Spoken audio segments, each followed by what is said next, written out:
সর্বপ্রথম জানতে চাইবো দাদা আজকে কি সেকশন আছে এটা? আজকে নেটওয়ার্ক সেকশন। Network section. আপনার নাম কি দাদা বলেন? আমার নাম রহিম। রহিম। বাড়ি কোথায়? বাড়ি আমার কেবিএস পেরিয়ে এলাইটলা গ্রাম। কেবিএস। এবারে এটা সেকশনটা আপনার আইডেন্টিফাই এটা করেন কি সিস্টেম এটা? প্রথমে যদি কাস্টমার আমাদের কাছে মোবাইল নিয়ে আসে যে মোবাইলে নেটওয়ার্ক আসছে না, প্রথমে আমরা মোবাইল না খুলে প্রথমে মোবাইল থেকে আমরা চেক করব। মোবাইল কিপ্যাডে গিয়ে প্রথমত আমরা পেস্ট করব *#06# *#06#।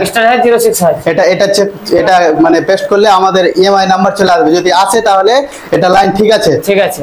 এবার তারপরে আমরা মোবাইলের সেটিং এ যাব, সেটিং এ গিয়ে অ্যাবাউট ফোনে যাব, অ্যাবাউট ফোনে গিয়ে যাব আমাদের কি বলছে সফটওয়্যার ইনফরমেশনে গিয়ে পেস্ট অ্যাবাউট ফোনে যাওয়ার পরে সফটওয়্যার ইনফরমেশন গিয়ে বেসব্যান্ডে গিয়ে ওখানে যদি আমাদের আননোন যদি আসে, বেসব্যান্ড আননোন থাকে তাহলে কোথায় কাজ করবে? তাহলে আমাদের WTR IC তে কাজ করতে হবে। যদি বেসব্যান্ড আননোন থাকে তাহলে WTR IC তে কাজ করতে হবে। যদি আননোন না থাকে, যদি বেসব্যান্ড ঠিক থাকে তাহলে আমাদের 2G IC এর কাজ করতে হবে। মানে বেসব্যান্ড যদি আননোন বা আইএমএ যদি থাকে তাহলে আমাদের পুরো লাইন ফুল টেস্টিং হট টেস্টিং করতে হবে। জি, ফুল টেস্টিং করতে গেলে আমরা কি করব? ফুল টেস্টিং করতে গেলে আমরা প্রথমত প্রত্যেকটা ক্যাপাসিটর নামবো, প্রত্যেকটা ক্যাপাসিটর আমরা 250+ GR পাবো। প্রত্যেকটা ক্যাপাসিটর 250+ GR পাবো। যদি 250+ GR আছে তাহলে আমাদের এই লাইনগুলো ফুল টেস্টিং লাইনগুলো সবটা ঠিক আছে।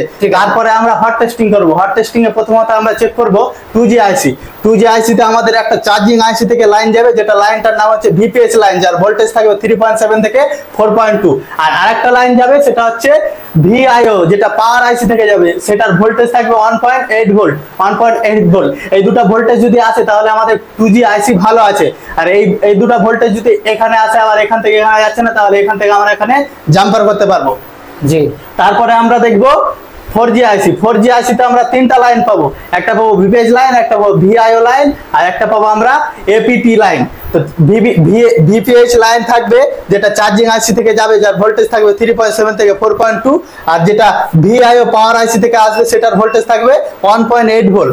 আর আরেকটা লাইন আমরা পাবো APT IC থেকে আরেকটা লাইন যাবে, যেটার ভোল্টেজ পাবো আমরা আপ ডাউন করবে, সেটা হয় 0.6 থেকে 1.8 এর মধ্যে।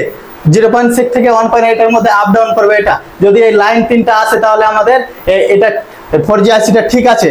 এরপরে যদি তারপরে আমাদের সবটা লাইন যদি ঠিকঠাক চলে আসে, তারপরে আমরা দেখবো ডাটা লাইনগুলো যেটা CPU থেকে যাচ্ছে। তার আগে WTR IC চেক করবো। WTR IC তে আমরা একটাই লাইন পাবো, যেটা VIO লাইন, যেটার ভোল্টেজ থাকবে 1.8 ভোল্ট। যদি এটা আসে, এবার এটার সাথে সাথে যদি আমরা বাকি তিনটা লাইন ভোল্টেজ পেয়ে যাই তাহলে আমাদের WTR IC রিপোর্টিং করতে হ্যাঁ খারাপ আছে। তারপরে যদি একটাই লাইন আসে 1.8 ভোল্ট তাহলে আমাদের WTR IC ভালো আছে। দুটা লাইন CPU থেকে এসছে, যদি এগুলোতে 250+ GR আসে তাহলে জানবো ডাটা লাইনটা ভালো আছে। যদি না আসে তাহলে আমাদের CPU এর কাজ করতে হবে। একই রকম ভাবে 2G IC তো দুটা ডাটা লাইন এসেছে, যদি এখানে 250+ GR আসে তাহলে ঠিক আছে, যদি না আসে তাহলে আমাদের CPU তে কাজ করতে হবে।